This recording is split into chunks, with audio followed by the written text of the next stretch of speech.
दुनिया भर में कर्मचारियों को कार्यस्थलों में सुसमाचार का प्रचार कैसे करना चाहिए, हमें इस मामले के बारे में सोचना चाहिए, है ना? चाहे कार्यस्थल हो, स्कूल हो या घर हो, परमेश्वर ने कहा कि मैं तुम्हारे संग रहूंगा और तुम्हारी मदद करूंगा। जब हम 3500 वर्ष पहले मूसा के समय में वापस जाए, तब परमेश्वर ने इजरायलियों को मिस्र से मुक्त करने के लिए मूसा नामक नबी को भेजा था। इजरायलियों को मिस्र देश से बाहर निकालने का लक्ष्य किसकी इच्छा थी? वह परमेश्वर की इच्छा थी। परमेश्वर ने अपनी इच्छा बनाई और अपनी इच्छा को ठीक से कार्य में लाने के लिए मूसा को चुना। जब मूसा को परमेश्वर ने पहली बार यह कार्य सौंपा, तब उसने क्या सोचा? उसने सोचा, क्या मैं सच में यह महान कार्य कर सकूंगा? वह बहुत ही डर गया था। तो उसने क्या कहा? उसने कहा, हे परमेश्वर, मैं बोलने में निपुण नहीं और जीभ का भद्दा हूं, तो मैं कैसे फिरौन से बातचीत कर सकूंगा? परमेश्वर से बात करते हुए उसके पास बहुत ही शारीरिक दृष्टिकोण था। तब परमेश्वर ने उससे कहा, क्या मैंने नहीं कहा कि मैं तेरे संग रहूंगा, मैं तेरी मदद करूंगा? जब उस कार्य की बात आती है जिसका परमेश्वर ने संचालन किया और योजना बनाई, परमेश्वर ने प्रत्येक युग में हमेशा उन नबियों को चुना जो उस कार्य के लिए उचित थे। जब उन चुने हुए नबियों ने वह किया जो परमेश्वर ने उनसे कहा था, तब सब कुछ वैसे पूरा हुआ जैसे परमेश्वर ने कहा था। जब मूसा को बुलाया गया, वह चरवाहा था जो मिधान के एक याजक के घर में झुंड को चराता था। यह उसकी सामाजिक स्थिति थी। इस चरवाहे के सामने पूरी दुनिया पर शासन करने वाले सबसे शक्तिशाली देश का राजा था। जब चरवाहे ने राजा से कहा, सभी इजरायलियों को मुक्त कर जो तेरे राज्य में दासत्व में हैं, तो क्या कोई अपेक्षा कर सकता था कि राजा उसके निवेदन को स्वीकार करेगा? यह लगभग असंभव था। यह कुछ ऐसा था जो कभी नहीं हो सकता था। लेकिन परमेश्वर ने सभी योजनाओं को बनाया। उन्होंने कहा, मैं मिस्र से अपने लोग इजरायलियों को मुक्त करने जा रहा हूं और तुम्हें उस कार्य के लिए बुलाया गया है। मैं तुम्हारी मदद करूंगा, इसलिए जाकर उसे वह सभी वचन कहना जो मैं तुम्हें दूंगा। मूसा ने सिर्फ परमेश्वर की योजना के कार्य में भाग लिया और उसने अनुग्रह पूर्वक वह कार्य किया। ऐसा नहीं था कि मूसा की लाठी में कुछ अलौकिक शक्ति थी। वह सिर्फ एक साधारण लकड़ी की लाठी थी। हालांकि परमेश्वर ने मूसा को उसकी लाठी के द्वारा विभिन्न प्रकार की शक्ति और आश्चर्य कर्म प्रदर्शित करने की अनुमति दी, है ना? सभी मिस्री सेवक और जादूगर मूसा के कार्य से बहुत डर गए थे। इसका मतलब है कि उन्हें मूसा के द्वारा यह तथ्य महसूस होने लगा कि परमेश्वर सच में कार्य कर रहे हैं, है ना? परमेश्वर ने फसह की शक्ति के द्वारा 400 वर्षों के मिस्र के दासत्व से इजरायलियों को मुक्त किया और कनान देश की ओर, जिसमें दूध और मधु की धाराएं बहती हैं, जाने में उनकी मदद की, है ना? सभी लोगों, जब बाइबल के अभिलेख की बात आती है, तब हमें यह नहीं सोचना चाहिए यह बस बाइबल में लिखा हुआ एक बीता इतिहास है। ऐसी कोई चीज है जो परमेश्वर, जिन्होंने वह होने दिया, इस युग में भी करने की योजना बना रहे हैं। प्रत्येक युग में जब कभी परमेश्वर ने कुछ योजना बनाई, तब परमेश्वर ने उन्हें बुलाया जिनकी उस योजना के लिए सबसे अधिक जरूरत थी। जब इजरायली मिदानी के दासत्व में थे, क्या परमेश्वर ने उन्हें बचाने के लिए गिदोन को नहीं चुना? परमेश्वर ने मिदानी से इस्राएलियों को मुक्त करने की योजना बनाई और गिदोन को बुलाया। जब परमेश्वर ने गिदोन को बुलाया तब गिदोन ने क्या कहा? हे प्रभु, मैं कैसे इस महान कार्य को कर सकता हूं? मैं इज़राइल के 12 गोत्रों में से सबसे कमजोर परिवार से हूं। मैं कैसे इज़राइलियों को मिदानियों के हाथ से छुड़ाऊं? तब परमेश्वर ने क्या कहा? मैं तुम्हारी मदद करूंगा। परमेश्वर ने मूसा से भी कहा, मैं तुम्हारी मदद करूंगा। जो मूसा ने किया वह भी महान कार्य था, जो मनुष्य के विचारों में असंभव लगा और जिसकी हम कल्पना भी करने की हिम्मत नहीं कर सकते। जब गिदोन को कहा गया, जाकर इज़राइलियों को मिद्यानियों के सारे उत्पीड़न से मुक्त कर, तब गिदोन के दृष्टिकोण और विचार में मिद्यान महान राष्ट्रीय शक्ति के एक शक्तिशाली राज्य की तरह लग रहा था। लेकिन परमेश्वर ने कहा, जाकर इज़राइलियों को मिद्यानियों से मुक्त कर। पहले परमेश्वर योजना बनाते हैं। परमेश्वर योजना बनाते हैं, मनुष्यों को बुलाते हैं और उन्हें वह कार्य करने का मौका देते हैं। मूसा वह था जिसे मौका मिला और गिदोन को भी वह मौका मिला, इस प्रतिज्ञा के साथ कि परमेश्वर उसकी मदद करेंगे। गिदोन ने इज़राइलियों को बचाने के लिए महान प्रयास किए, जो मिद्यान की शक्ति के अधीन थे। इज़राइल को मिद्यानी सेना के विरुद्ध लड़ना पड़ा, जिनके पास 1,35,000 सैनिक और बहुत से हथियार थे। इज़राइली युद्ध के लिए इकट्ठे हुए, तब उनके पास लगभग 32,000 लोग थे, जबकि मिद्यानी सेना के पास 1,35,000 सैनिक थे। हालांकि परमेश्वर ने जिन्होंने कहा कि मैं मदद करूंगा, ऐसी सलाह दी जो ऐसी नहीं लगी जिससे उनकी मदद होगी। 32,000 बहुत ज्यादा है, संख्या कम करो। उस समय बल के विरुद्ध बल था। दूसरे शब्दों में, वह जिसके पास अधिक लोग थे, उसके पास युद्ध में लाभ था। दुश्मन के पास 1,35,000 सैनिक थे और इज़राइलियों के पास सिर्फ 32,000 सैनिक थे। लेकिन परमेश्वर ने संख्या को कम करने को कहा। गिदोन के पास परमेश्वर के वचनों को मानने के अलावा कोई चुनाव नहीं था। उसने संख्या को कम कर दिया। उन्हें वापस भेजो जो डर से कांपते हैं, परमेश्वर ने आज्ञा दी। इसलिए 22,000 पुरुष उस जगह से चले गए और 10,000 बाकी रह गए। परमेश्वर ने कहा कि अब भी संख्या बहुत ज्यादा है और कहा और कम करो, अब भी ज्यादा है। हालांकि चूंकि सभी योजना परमेश्वर द्वारा नेतृत्व हो रही थी, तो गिदोन ने अंत तक आज्ञाकारिता से परमेश्वर का पालन किया। जब उसने ऐसा किया तब अंत में 300 पुरुष रह गए। 1,35,000 के विरुद्ध 300। मनुष्य के विचारों में यह ऐसा युद्ध था जो इज़राइली कभी जीत नहीं सकते, लेकिन उसमें परमेश्वर की महान योजना थी। उन्होंने अचानक से रात को हमला किया। परमेश्वर ने उन्हें घड़ों में मशालों को छिपाने दिया और आधी रात को घड़ों को तोड़ने और मशालों को यह कहकर उठाने को कहा, यहोवा की तलवार और गिदोन की तलवार। उनके दुश्मन उनकी चिल्लाहट पर चौंक कर जाग उठे, लेकिन उनके चारों ओर बहुत अंधेरा था। इसलिए उन्होंने सोचा कि दुश्मनों ने पहले ही से उनकी छावनी पर आक्रमण किया है, और उन्होंने यह सोचकर कि उन्होंने जो भी देखा वह उनका दुश्मन था, एक दूसरे पर हमला किया।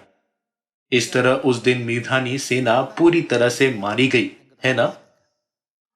मैं इस कारण से यह आज आपके साथ बांटना चाहता हूं, क्योंकि आप सोच सकते हैं, क्या मैं सच में यह कार्य कर सकता हूं?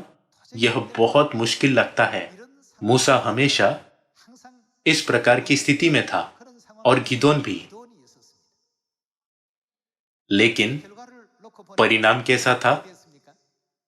सब कुछ परमेश्वर की योजना के अनुसार पूरा हो गया था। हम इतिहास के द्वारा इसकी पुष्टि कर सकते हैं, जो एक छाया है। रोमियो अध्याय 15 आयत 4 में यह कहा गया है कि जितनी बातें पहले से लिखी गई वे हमारी ही शिक्षा के लिए लिखी गई है ना? हमें वहां से क्या सबक सीखना चाहिए? हमें मूसा के इतिहास से और यहोशू के इतिहास से और गिदोन के इतिहास से क्या सबक सीखना चाहिए? परमेश्वर हमेशा एक बड़ी योजना बनाते हैं और नबियों को बुलाते हैं ताकि वे उस कार्य को कर सके। परमेश्वर उन्हें बुलाते हैं जो उस कार्य के लिए बिल्कुल योग्य नहीं लगते। वह उन्हें बुलाते हैं जिनमें कई चीजों की कमी लगती है। वह उन्हें बुलाते हैं जो कमजोर लगते हैं। यीशु अपने पहले आगमन पर मानव जाति को बचाने की महान योजना के साथ इस पृथ्वी पर आए थे। उन्होंने अपने चेलों को चुना। वह फरीसियों और व्यवस्थापकों जैसे बहुत से प्रसिद्ध लोग थे और बहुत से शिक्षित लोग और वे लोग थे जिन्हें राजनीति में अनुभव था। वह उन्हें अपने चेले बना सकते थे, है ना? वह ऐसा कर सकते थे, लेकिन आश्चर्य की बात है उन्होंने ऐसा नहीं किया। जब आप उन्हें देखें जिनका परमेश्वर उपयोग करते हैं, वे थोड़ा कमजोर लगते हैं और ऐसा लगता है कि वे परमेश्वर का कार्य नहीं कर सकते। उन्हें चुना गया था। मूसा वैसा था और गिदोन भी अपर्याप्त था। फिर भी परमेश्वर ने हमेशा हर चीज को अपनी योजना के अनुसार होने दिया। भले ही मूसा वहां नहीं था और कोई और उसकी स्थिति में होता, तो परमेश्वर की योजना का क्या हुआ होगा? वह पूरी हो जाती है। यदि गिदोन के अलावा किसी और को परमेश्वर की योजना के लिए बुलाया गया होता, तो वह व्यक्ति सच में धन्य व्यक्ति है। जिसे भी चुना जाता है, परमेश्वर की योजना पूरी हो जाती है। क्योंकि वह किसकी योजना है? वह परमेश्वर की योजना है। 2016 में हमारी स्वर्गीय माता ने सभी लोगों को प्रचार करने की स्वर्ग की इच्छा की घोषणा की और दुनिया भर में सभी चर्चों ने सभी लोगों को प्रचार करने का संकल्प बनाया। चूंकि हम माता के दिए वचनों को कार्य में लाए, तो अब सभी 7,000 सुसमाचार क्षेत्रों में सियोन स्थापित हुए हैं और चलाए जा रहे हैं। अब अंधकार धीरे धीरे पीछे हट रहा है और सत्य की ज्योति अधिक से अधिक चमक रही है। एक जोता हुआ चर्च स्वतंत्र चर्च बन सकता है और स्वतंत्र चर्च दूसरे क्षेत्र को जोत सकता है। यदि हर चर्च सिर्फ एक और क्षेत्र को जोते, तो मुझे विश्वास है कि बहुत निकट भविष्य में पूरी दुनिया में सुसमाचार प्रचार अवश्य पूरा होगा। सामरिया में और पृथ्वी की छोर तक सुसमाचार प्रचार करने की योजना किसकी है? यह आपकी योजना नहीं थी, न ही मेरी योजना। वह जिन्होंने यह योजना बनाई और हमें यह कार्य सौंपा, परमेश्वर है। हम सिर्फ वह है जिन्हें ठीक गिदोन और मूसा की तरह कार्य प्राप्त हुआ है। हमने यह योजना नहीं बनाई, लेकिन हमारे परमेश्वर ने क्या कहा? यह सुसमाचार अवश्य कहां तक प्रचार किया जाएगा? परमेश्वर ने कहा, मैं इस सुसमाचार को सामरिया और पृथ्वी की छोर तक पहुंचा दूंगा। मैं तुम्हें इस कार्य के लिए बुला रहा हूं, तो नई वाचा के सेवक बनो। लूका अध्याय 12 आयत 49 में परमेश्वर ने कहा, मैं पृथ्वी पर आग लगाने आया हूं और क्या चाहता हूं? केवल यह कि अभी सुलग जाती। मुझे तो एक बपतिस्मा लेना है और जब तक वह न हो ले, तब तक मैं कैसी व्यथा में रहूंगा। इसका मतलब यदि सारे जगत में सुसमाचार का प्रचार किया जाए, तो मुझे कुछ नहीं चाहिए, है ना? लेकिन इसका मतलब है जब तक वह न हो ले, तब तक वह बड़ी व्यथा में रहेंगे। यह इसलिए क्योंकि भले ही यह ऐसा मूल्यवान कार्य है, लेकिन उनकी संतान इस दुनिया में यह न समझते हुए जी रही है कि वह कार्य कितना महान है। इसलिए परमेश्वर व्यथित महसूस करते हैं क्योंकि हम प्रार्थना नहीं कर रहे और प्रचार नहीं कर रहे हैं। वह व्यथित महसूस करते हैं क्योंकि हम विश्वास नहीं करते कि बाइबल के वचन सच में परमेश्वर के वचन है और बाइबल की सभी भविष्यवाणियां अवश्य पूरी होंगी। मैं कैसी व्यथा में रहूंगा, सभी भविष्यवाणियां पूरी होने वाली है। लेकिन संतान विश्वास न करते हुए भटक रही है और दूसरी चीजों को करते हुए अपना सारा समय व्यर्थ गवा रही है। लेकिन यह लिखा है कि परमेश्वर ने हमें नई वाचा के सेवक होने के योग्य भी किया है, इसलिए हम कार्य कर सकते हैं और तब वह हमसे प्रसन्न होते हैं। यदि इस पृथ्वी पर सबसे महान कार्य हो तो आपको क्या लगता है कि वह क्या है? संसार में माता पिता अपनी संतानों से कहते हैं, जब तुम बड़े हो जाओ तब राष्ट्रपति बनने की कोशिश करो। क्या तुम्हें मंत्री नहीं बनना है? मुझे आशा है कि मेरा सबसे बड़ा बेटा न्यायाधीश बने, मेरा दूसरा बड़ा बेटा वकील बने और तीसरा बेटा सर्वोच्च न्यायालय के मुख्य न्यायाधीश बने। कुछ माता पिता अपनी संतानों से कहते हैं, बड़े होने पर प्रोफेसर बनो, बड़े होने पर राष्ट्रीय विधानसभा के सदस्य बनो, बड़े होने पर संयुक्त राष्ट्र के महासचिव बनने की कोशिश करो। इस तरह माता पिता की अपनी इच्छाएं होती है। माता पिता अक्सर अपनी संतानों के प्रति अपनी इच्छाओं के बारे में बात करते हैं और संतान यत्न से अध्ययन करती और अच्छी योग्यता पाने के लिए प्रयास करती है। लेकिन सभी कामों का कुछ सीमित समय होता है। भले ही एक राष्ट्रपति बने, लेकिन वह सदा के लिए उस पद में नहीं रह सकता, है ना? हम इस पृथ्वी पर जी रहे हैं जो पलड़ों पर की धूल के समान है और ब्रह्मांड में उसके अस्तित्व से कोई फर्क नहीं पड़ता। छोटी पृथ्वी 5 महासागरों और 6 महाद्वीपों में विभाजित है और हम बहुत से अलग अलग देशों में से एक में जी रहे हैं। अब परमेश्वर को व्यतीत महसूस होता है क्योंकि हम सबसे महान कार्य नहीं देखते। परमेश्वर कहते हैं, इससे ज्यादा मुझे और क्या चाहिए कि यह सुसमाचार सामरिया में और पृथ्वी की छोर तक प्रचार किया जाए। आइए हम दूसरा कुरिन्थियों की पुस्तक में एक और वचन देखें कि परमेश्वर ने हमें किस प्रकार के कार्य की आज्ञा दी है। आइए हम दूसरा कुरिन्थियों अध्याय 3 देखें। दूसरा कुरिन्थियों अध्याय 3 आयत 6। जिसने हमें नई वाचा के सेवक होने के योग्य भी किया। किसने हमें योग्य किया? परमेश्वर तब बहुत प्रसन्न होते हैं जब हम नई वाचा के सेवक बनते हैं। नई वाचा के सेवकों की महिमा पैसे में या प्रसिद्धि में नहीं बदली जा सकती, क्योंकि उसका मूल्य बहुत महान है। जब हम उसे नहीं देखते तब परमेश्वर को व्यतीत महसूस होता है। हमें यह देखने में सक्षम होना और एक बड़ा सपना रखना चाहिए। हमें परमेश्वर के वचनों पर ध्यान देना चाहिए, जिन्होंने कहा, मैं कैसी व्यथा में हूं, क्योंकि तुम इस छोटी और क्षणिक दुनिया में जो एक पल की तरह है, अपना युवापन और सब कुछ व्यर्थ गवा रहे हो। प्रकाशित वाक्य 22 में परमेश्वर ने क्या कहा कि जिस दिन हम स्वर्गीय घर वापस जाएंगे तब वह हमें किस पद पर रखेंगे? परमेश्वर हमें स्वर्गीय राज्य के राजपदधारी याजक के पद में रखेंगे, है ना? क्या आप इस पर विश्वास नहीं कर सकते? यह पृथ्वी जौ से भी बहुत छोटी है।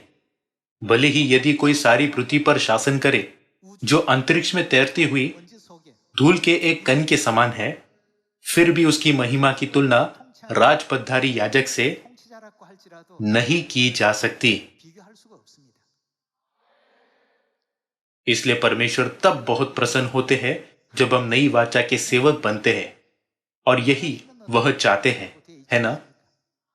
इब्रानियों अध्याय 9 आयत 15 में हम देख सकते हैं कि नई वाचा में स्वर्गीय विरासत की परमेश्वर की प्रतिज्ञा शामिल है।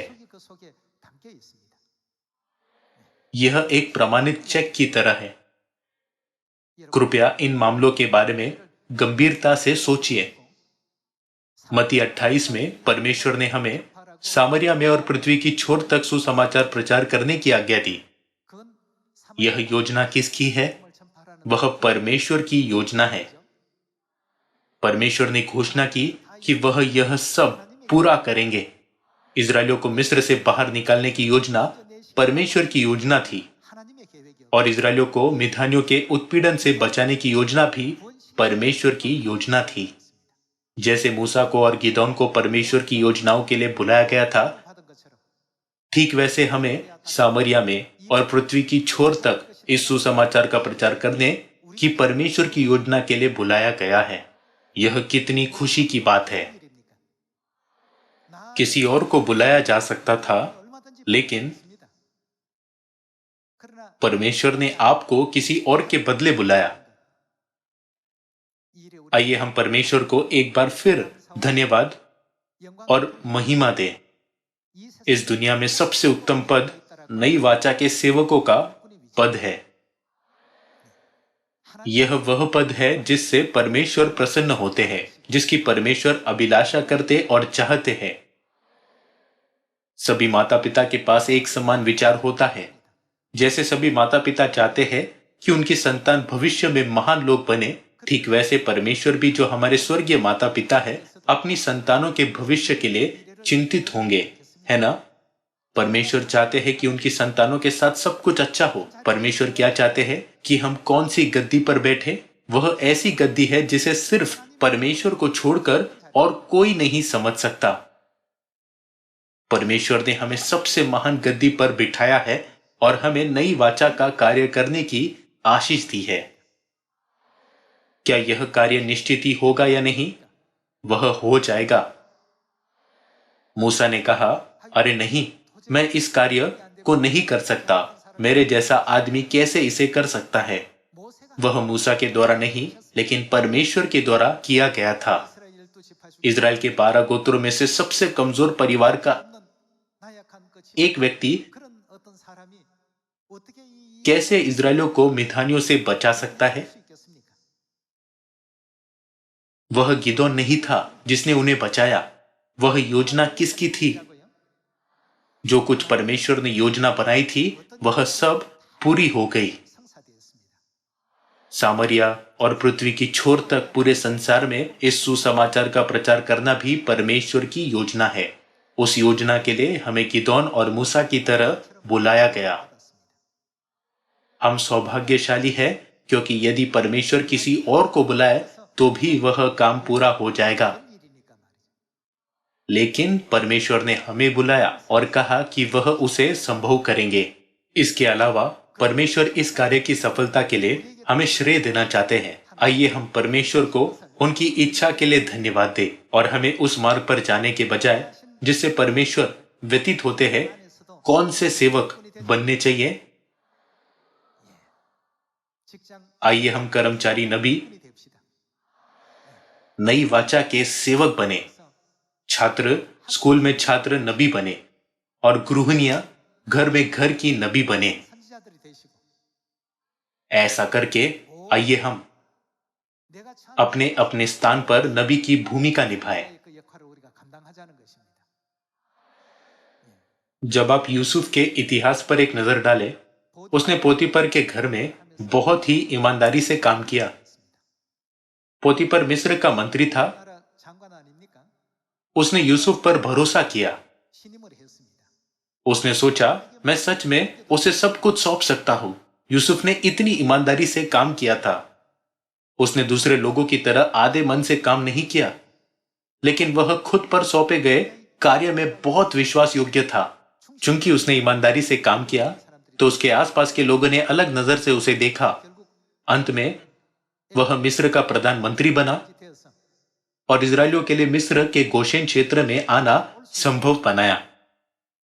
जब वहां 7 साल का अकाल पड़ा था और हर कोई अकाल से मर रहा था, तब इजरायलियों के पास बहुतायत उपज थी और वे परमेश्वर की महिमा कर सके। इस तरह अपने कार्यस्थलों में कड़ी मेहनत करें और जो अग्रिम पंक्ति में सुसमाचार प्रचार कर रहे हैं, कृपया सुसमाचार कार्य के लिए अपना सर्वोत्तम प्रयास करें। नई वाचा के सेवक सिर्फ वे नहीं जो अपनी बैग लेकर बाहर जाते हैं। जो कार्यस्थल में सुसमाचार का प्रचार करते हैं, वे भी नई वाचा के सेवक हैं। और स्कूल में भी बहुत से नई वाचा के सेवक हैं और कुछ राजनीति में है, कुछ अकादमिक दुनिया में है और कुछ वित्तीय क्षेत्र में है और कुछ प्रसारण कंपनियों में है। हर कोई जीवन के सभी क्षेत्रों में लोगों को परमेश्वर की इच्छा पहुंचा रहा है। हमारे जीवन का लक्ष्य यह नहीं होना चाहिए कि सिर्फ दिन में 3 बार भोजन करना, लेकिन यह महान होगा यदि हम कर्मचारी नबियों के रूप में अपनी भूमिकाओं को न भूलें। जैसे माता ने कहा, कर्मचारियों को कार्यस्थलों में, सैनिक सदस्यों को सेना के ठिकानों में, छात्रों को स्कूल में और गृहिणियों को अपने पड़ोस में प्रचार करना चाहिए। माता ने कहा, जहां कहीं हम हैं, जब तक हम परमेश्वर की नई वाचा का प्रचार करें, तब तक हम सभी नई वाचा के सेवक हैं। इसलिए आइए हम अपने कार्यस्थलों में पिता और माता की महिमा प्रदर्शित करें। अपनी आंखों को थोड़ा और व्यापक रूप से खोलें और यह देखने के लिए जाग उठे कि हम नई वाचा के सेवकों के रूप में अपना कर्तव्य निभा रहे हैं या नहीं। और एक बार फिर सोचे कि हमारा सच्चा लक्ष्य क्या है। मैं आपको सियोन के वह युवा वयस्क बनने को कहता हूं जो भविष्यवाणी के नायकों के रूप में भविष्यवाणी किए गए मिशन को पूरा करने में एक बड़ी भूमिका निभाए। और जब हम स्वर्ग के राज्य में जाए तब राजपदधारी याजकों के रूप में योग्यता और पद प्राप्त करें। इसी के साथ मैं आज के वचनों को समाप्त करना चाहूंगा। आपका बहुत बहुत धन्यवाद।